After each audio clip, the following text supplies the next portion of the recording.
بيكم في منصة دوت ميرا. النهارده ان شاء الله هنعمل خطة وجدول لشهر 12. اشمعنى شهر 12؟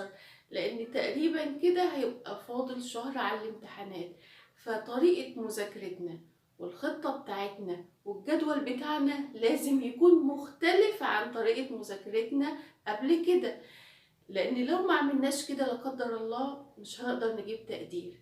لازم نعمل خطة معينة. ليه؟ علشان عايزة اعمل كفر لكل المنهج. يعني ايه كفر لكل المنهج؟ يعني كده الم المنهج كله معايا في شهر واحد بس. طيب هعملها دي ازاي؟ تابعوا الحلقة للنهاية. قبل ما نبتدي نعمل الجدول ونخططه على السبورة، في حاجات مهمة جدا لازم تكونوا عارفينها، وهي دي الاساس اللي انا هبني عليه الجدول او الخطة اللي انا هعملها. ايه هي؟ اول حاجة تبقى عارف اللوائح بتاعت الكلية بتاعتك، من حيث ايه هي المواد الاساسية وايه هي المواد الفرعية.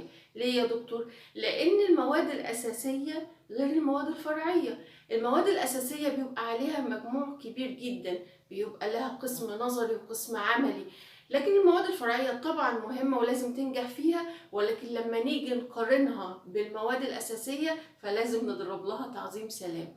بمعنى ايه بقى يا دكتور الكلام ده؟ بمعنى ان المواد الأساسية، او بمعنى اصح المادة الأساسية دي هيبقى لها مكانتها في الجدول، وهنشوف دلوقتي هنعملها ازاي. تاني حاجة لازم نكون عارفينها كويس قبل ما نبدأ في الجدول بتاعنا ده، ان طريقة المذاكرة في الشهر ده او الشهر اللي احنا هنعمله شهر 12 هتكون مختلفة عن مذاكرتنا قبل كده. ليه؟ انا هدفي عايزه اعمل كفر للمنهج كله، الم المنهج كله، ما اقعدش اذاكر في محاضرتين ثلاثه وازنق نفسي ويبقى فاضل يومين ولسه المنهج ما خلص. لا، انا عايز ابقى عامله خطه للمنهج كله. بمعنى اصح ان انا هركز على الكور بتاعه المحاضره. يعني ايه الكور بتاعه المحاضره؟ يعني اساسيات المحاضره اللي ما ينفعش ابدا ما ذاكرهاش. وانا في كذا محاضره ببقى بلفت انتباهكم واقول لكم واحده بواحده هتعرفوا يعني ايه الكور بتاعه المحاضره، يعني العمدان الاساسيه اللي ما ينفعش ما تتسابش. يعني في حاجات ينفع نقراها، في حاجات يعني عادي ممكن اصلا ما نقراهاش ونعديها مر الكرام.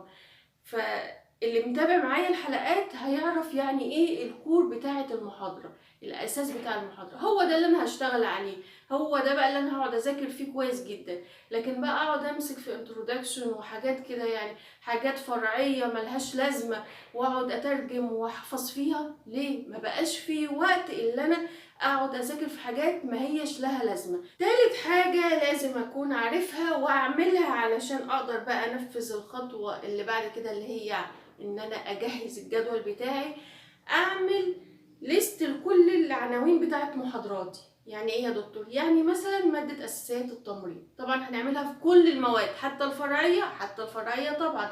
اما اللي احنا هنشتغل في الجدول ازاي؟ فركزوا معايا واحده واحده عشان نقدر ننفذ الخطه بتاعتنا. صدقوني لو عملتوا اللي انا بقول لكم عليه والله هتجيبوا امتياز ان شاء الله باذن الله يعني. فعايزين نكتب عناوين محاضرتنا. يعني مثلا انا خدت في اساسيات التمريض 15 محاضره، هاجي ابتدي دلوقتي ايه؟ احنا قلنا كام؟ 15 محاضره. هروح كاتباهم، اكتب المحاضره الاولى كذا، الثانيه كذا، الثالثه كذا، الرابعه كذا. ليه يا دكتور الحاجات دي؟ عشان دلوقتي هندخلهم في الجدول بتاعنا. ليه؟ عشان هلزم نفسي ان انا في اليوم الفلاني في الوقت الفلاني لازم اخلص المحاضره دي. طب لو ما خلصتهاش كده انا ابقى بضيع نفسي، وبضيع نفسي على الفاضي. مش عايزه اقول كلمه صعبه، ان ما بقاش في وقت، ما بقاش في وقت اللي انا اهزر، ما بقاش في وقت اللي انا اقعد اقول هلعب على الموبايل شويه، ما بقاش في وقت اللي انا اقول هطلع ارفه عن نفسي شويه مع اصحابي. ما بقاش في وقت. مش بخوفكم واحبطكم، لا، احنا خلاص بقى عدى اللي عدى، ففاضل شهر. ممكن اجيب امتياز، ممكن اجيب امتياز لو عملت الخطه دي هجيب امتياز، ولكن بشرط ان انت تحط في دماغك خلاص ما بقاش في وقت للرفاهيه. اللي انا هعمله او الجدول اللي انا هقوله ده لازم حتما يتنفذ. دي الشرط الاساسي اللي انت تجيب امتياز لو عايز تنفذ الخطة دي. في خطة النهاردة عندي جدولين، جدول للمواد كلها وجدول لمادة اساسيات التمريض. ليه؟ لأن أساسيات التمريض تعتبر مادة أساسية، وإحنا قلنا المادة الأساسية لها مكانتها غير المادة الفرعية. طيب دلوقتي هناخد إيه هي الخطة بتاعة المواد كلها، وبعد كده هناخد إيه هي الخطة بتاعة مادة أساسيات التمريض اللي هي النيرسينج فاندامنت. أول حاجة هنجيب أو هنفنط كل المواد بتاعتنا، وهنبتدي نقسم الجدول على 4 أسابيع: الأسبوع الأول، الأسبوع الثاني، الثالث، الرابع. دي الخطة عامة. لكن مثلا في أساسيات التمريض هناخد باليوم.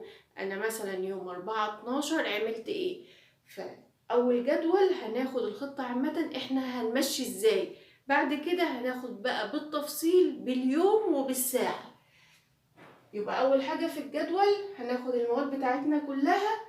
أول مادة هنكتبها المادة الأساسية اللي هي إيه؟ أساسيات تمريض. الجدول هيمشي إزاي؟ أسبوع أول، أسبوع تاني، تالت، رابع. لكن الجدول التاني هيبقى بالأيام والساعات. هنكتب أساسيات التمريض وبعدين نكتب المواد الفرعية بتاعتنا كلها. طيب إيه اللي أنا هعمله؟ أساسيات التمريض هتتذاكر الأسبوع الأول لوحدها، معهاش أي مادة. ليه يا دكتور؟ لأن قلنا هي مادة أساسية. ولسبب تاني، دماغنا لما اجي ابتدي اذاكر بقى وداخل بقى عايزه اذاكر، دماغنا عايز يرتاح. فحته ان انت تقول له بقى انا هذاكر دي فبتخض، فبيبقى فيه دفاع من مخي. طيب اعمل ايه؟ ادخل كده عليه بقى اذاكر كل المواد، ولا بالراحه عليه واحده واحده كده، اجيبها له تدريجي لغايه ما دماغي ياخد على موضوع ان انا خلاص انا مزنوق وعايزه اذاكر، فابتدي اذاكر. فهاخد اساسيات تمريض اسبوع اول بس معهاش اي حاجه. ببتدي اعمل تريننج، بعمل تدريب لمخي ان انا خلاص احنا دخلنا في الجد وهنذاكر. لكن ما ادخلش بقى اذاكر كذا ماده في بعضيها، الاقي دماغي ده خلاص الاسبوع الاول تمام، بعد كده مش عايزه اذاكر. تاني اسبوع برضو هنذاكر اساسيات تمريض ومعاها ماده فرعيه، ولنفرض مثلا التشريح. طيب في نقطه مهمه في الجزئيه دي، لو في ماده فرعيه انت ما بتحبهاش وصعبه وتقيل على قلبك، ما تخليهاش في الاول مع اساسيات تمريض. ليه يا دكتور خلينا نخلص الصعب عشان هم ويتزاح؟ لا، احنا قلنا مخنا لما بندخل بقى خلاص دخلنا في الجد فبيبقى متضايق، بيبقى مخنوق، مش عايز، انت هتزنقني، انا مش عايزك تزنقني. فما تاخدش حاجه صعبه في الاول، خليها في الاخر. عبال ما مخك خلاص ابتدى خد على المذاكره وابتدى يدرب دماغه على المذاكره، فيبقى الموضوع سهل. فلو في ماده فرعيه صعبه خليها في الاخر، ذاكرها في الاخر، ما تذاكرهاش في الاول.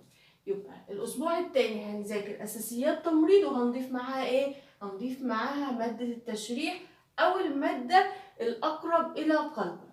الأسبوع الثالث هبتدي أعمل مراجعة لأساسيات تمريض.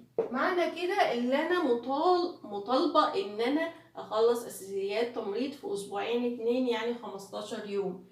وبعد كده هعمل مراجعة. وأنا براجع في الأسبوع الثالث هبتدي أخد مادتين تانيين غير أساسيات تمريض مع مع المراجعة. طيب الأسبوع الرابع نفس الطريقة، مراجعة لأساسيات تمريض، واخد مادتين مختلفتين من المواد الفرعية. دلوقتي هناخد الجدول التاني اللي هو بقى، هناخد التفاصيل بتاعت كل مادة. احنا قلنا أساسيات تمريض هنخلصها في 15 يوم، فهنكتب أساسيات تمريض والمحاضرات، عدد المحاضرات بتاعتنا، المحاضرة الأولى، التانية، التالتة، الرابعة، لغاية ما هنخلصها في كام يوم؟ 15 يوم.